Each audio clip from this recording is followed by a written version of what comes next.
Hey everybody, I want to do another video for you guys today here. In this video here, we're going to be tackling an Ethernaut challenge on OpenZepplin, or through OpenZepplin here, and we're going to be tackling CoinFlip. Now this was a really interesting problem here. The contract was pretty interesting. The solution was pretty interesting. This is a level 2 out of 5 here, and I had a lot of fun with it. So I'm looking forward to sharing the answer with you guys, and hopefully you guys will learn something. I have some feedback from me, and yeah, hopefully it makes for a good video from here. So obviously I went ahead and got a new instance from here. So let's take a look at the number one, the description here. The coin is a flipping game where you win the streak with the outcome of coin. To complete this level, you need to use your psychic abilities to guess the correct outcome 10 times in a row. Things that might help, see the help page above section beyond the console. So you can either be really, really lucky. However, I am not that lucky here. So instead of trying to guess 10 times in a row and trying to rely on luck here, we're going to kind of hack this smart contract. So let's go ahead and read through it. First off here, pragma solidity greater than 0.8. Contract is called CoinFlip here. We have a consecutive wins function. That's the UINT that we're looking to increase here. We have last hash. We have factor. We have a constructor, which is consecutive wins being set equal to 0. We have a function called flip here. It takes in a guess. True for heads, tails for false for tails. Even though it really doesn't matter, heads and tails, but you get the point. This is a public function. It returns, so public means we can call it from another contract. It returns a bool of type true or false here. It has a block value in 256 block hash, block that number -1. If the last hash is equal to the block value, go ahead and revert it. Last hash equals block value here, so we're incrementing the block, so this way every time it is a little bit different. UINT 256 coin flip equals the block value divided by the factor. If the side is equal to 1 here, it returns true. I should say this bool is true, otherwise it's going to be false here. And then if our guess is correct to the side here, we're going to return true, and we're going to increase the wins here, otherwise we're going to return false here. So what I did was I have Remix open from here. I went ahead and copied this whole contract into a new window, and let's go ahead and go to our MetaMask here. Make sure that you're connected to the Gorilla test network, or whatever network that you might have this deployed on.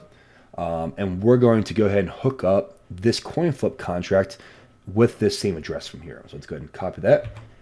Let's go ahead and load that address in here. We're going to load that from there, drop that down. Consecutive wins is equal to 0. And we could try to guess right now here, although I don't really think it's necessary. So the interesting part about this particular contract to me was that the logic for determining what the true and false, what the heads or tail value is publicly available. So what we can do is we can build another function from here, another contract, I should say. Remember, we can have multiple contracts in the same file. Let's call this hack. Open that up from there. And what we can do is we can set a local variable inside this contract to hook up to this contract from here. So let's say CoinFlip. Let's make it public, and let's just call it CF right now here. And what we can do is we can set up a constructor function, constructor,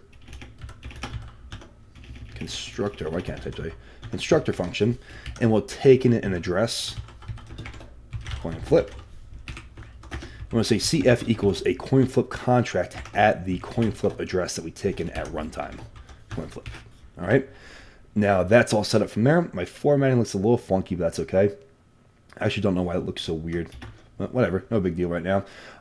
Now let's also make another function from here. Let's call it function. We're going to call this guess. We'll call it flip guess. Flip guess. We'll take in a bool and we'll call this guess. And what we could do from here is we can use this function to call a function in this contract. Okay, so we'll say CF dot flip, and we'll give the same guess that we had above. All right, and what did we do wrong there? I'm sorry, we need to add the keyword public from there. And this is looking pretty good from here.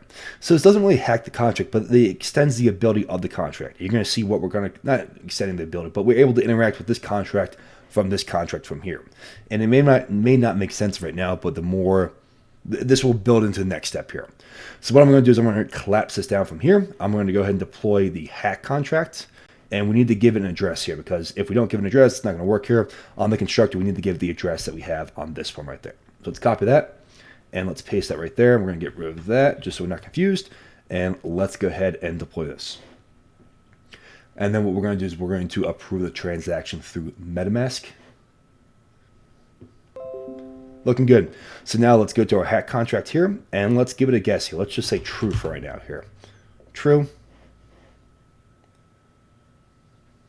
And we'll do confirm. And as long as we don't revert, we should see that we're kind of able to do this properly here, which is the first step, right?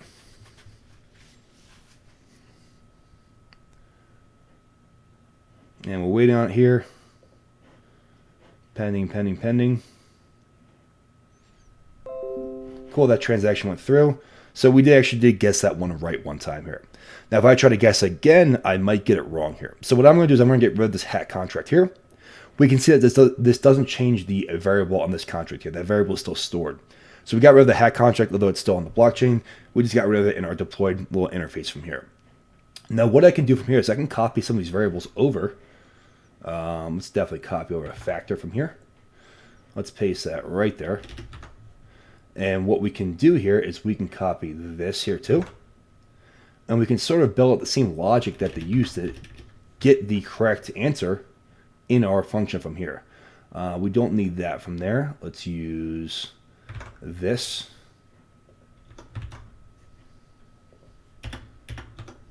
There we go. And why don't we copy this from here? And why don't we do one more? Let's do, actually that's okay for right now here. So what we can do here is, since we're using similar logic here in this to this here, if we're good with our timing, this would probably work pretty well here. We can just take the side and we can put it right there. And then now we don't need to take any arguments in here. So we're essentially using the same logic that they're using in their function from here, and we're using that to determine our guess. However, due to block times here, since we use a block, we use the current block as part of the answer from here, the answer is always changing. And if our time's a little bit off here, we might run into an error. So what I'd rather do, instead of just running this like this here, let's add another layer of security here. What we can do is, since this returns a bool from here, and technically the more I look at this contract, I don't even think it really needs to return a bool. So if this was my contract, I would remove this from here. But what we can do is we can set a bool in this function here, bool, and we'll call this like result. And whatever, if we return true or false here, that will be stored in result here. And we saw, I released a little teaser video the other day here, is that we can use the require statement. If the require returns false, remember this whole function gets reverted. So we can say require result to be equal to true. Otherwise, we'll say something like, wrong guess from here. And then semicolon. And this is looking pretty good from here. So realistically, if you're really, really fast here, and if your time was absolutely perfect here, you wouldn't need this here. But that gets kind of annoying, and we can be more intelligent with our approach than that here. So we're using the same logic that they use to determine their answer from there. And then we're saying, hey, we're going to pass this answer along to this function. And just in case the timing changes, or just in case it returns false, or just in case we're wrong in our answer, go ahead and revert the entire function, right? So let's go ahead and copy this address here. And we're going to make sure that we're on the hat contract. Let's go ahead and save this again, make sure that compiles properly. And let's go ahead and paste that right there. Let's deploy this one now. And let's go ahead and confirm it. And now that's confirmed here. So in our hack function here, we can see that we have the correct address set up here. Let's set up a guess here. Confirm. So you can see that this went through here. If we go back to our CoinFlip, we should be at 2 now, right? Guess again. Now this still might revert, and that's okay. Execution reverted. We might have to wait for the next block time. Remember that they are still checking to make sure that the block is increased here. So we might have to wait here. Usually if it reverts in the, after we send it, that's usually a result of this up here. If it just rejects the transaction being sent to network right away, it's usually one down here. And we're waiting, we're waiting. So that time you can see it got rejected. But the good news is, even though we see this red stuff from here, if we look at it, we're still at 2 here. That transaction didn't go through, so it didn't reset us back to 0. And hopefully I can get one more going through here. And if I get up to 3, I'll fast forward to up to 10 here, and we'll go ahead and submit the instance, and let's see if we crack the contract. Cool. Let's see. 3 now, right? So I'm going to go ahead and fast forward here. I'm going to see if I can get up to 10.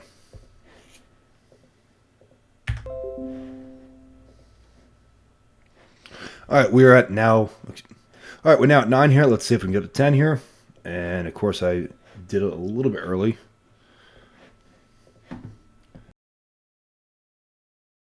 I'll be honest, I actually forget the current block time on the Gorilla network, but I assume it's like, I don't know, maybe like 20 seconds or something like that. And let's hope this doesn't revert, because if we revert, I mean, nothing bad will happen, but we'll just have to send it one more time here.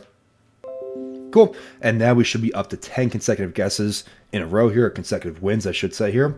Let's go back to Ethernaut, and let's go ahead and submit this instance. I'll tell you what, before we even do that here, let's say, just so you have a little bonus here, if you want to check the result of an instance here, let's say let result equals, we're going to say await contract dot, and we'll say consecutive wins as a method.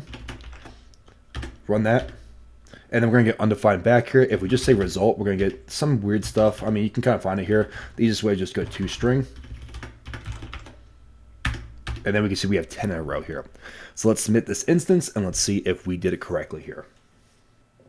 And it looks like we went ahead and it looks like we were successful in our crack of this contract, the hack of this contract here. If you guys enjoyed, be sure to give me a comment down below, thumbs up, and subscribe. Hopefully you guys learned something. I know that when I do these videos, I definitely learn something too here.